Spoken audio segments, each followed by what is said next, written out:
Cette semaine, la Torah nous ordonne d'apporter les prémices de nos récoltes au Kohen.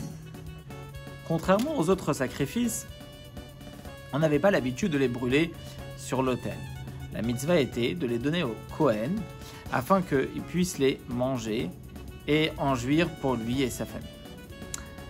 Alors, quel enseignement peut-on tirer de l'histoire des bikurim, des prémices de cette semaine? Nous avons ici deux aspects. Premièrement, on a ici une frustration possible pour une personne qui va se demander comment j'ai labouré depuis un an, travaillé, semé, récolté, et voilà que je peux jouir de mes prémices. Et on me demande de les prendre, de les amener à Jérusalem et de les offrir au Kohen. Mais comment est-ce possible que je ne peux pas moi-même profiter de la fatigue de mes mains et de mon travail? En réalité, la Torah nous dit, tu dois être conscient que ce que tu as, ce qui t'appartient, c'est ce que Dieu t'a donné. Asher natatali Hashem. Lorsqu'on apportait les prémices, on disait à Dieu, voici ce que tu m'as donné. C'est-à-dire que lorsqu'on a cette émouna qui est le minimum de la foi, de croire en Dieu et que tout ce qui vient, c'est un cadeau d'Hachem, alors à ce moment-là, la question ne se pose plus. Il est évident que les prémices, on doit lui offrir.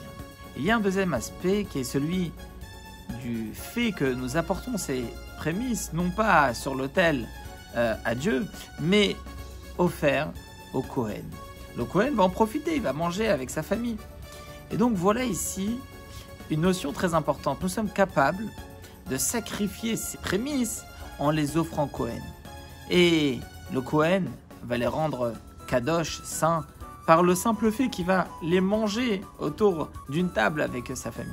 De là, nous apprenons que nous sommes capables, que lorsque nous allons prendre conscience du Asher natatali Hashem, que ce qu'on a, c'est un cadeau de Dieu, alors nous allons l'utiliser à bon escient. Nous allons lui donner un sens de kedusha, de sainteté, de spiritualité. Nous allons lui donner son vrai sens à raison d'être. Alors, voilà ici, après les bikurim, après avoir apporté les prémices, alors il y avait une fameuse bénédiction que l'homme était béni, que l'année prochaine, il va pouvoir apporter de nouveau ses offrandes au Kohen et Bessimcha dans la joie. Alors nous aussi, nous allons donner ce qu'on a à Hachem, le meilleur de nous-mêmes.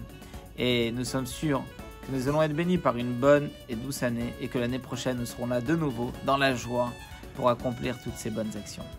Shabbat Shalom et de bonnes nouvelles.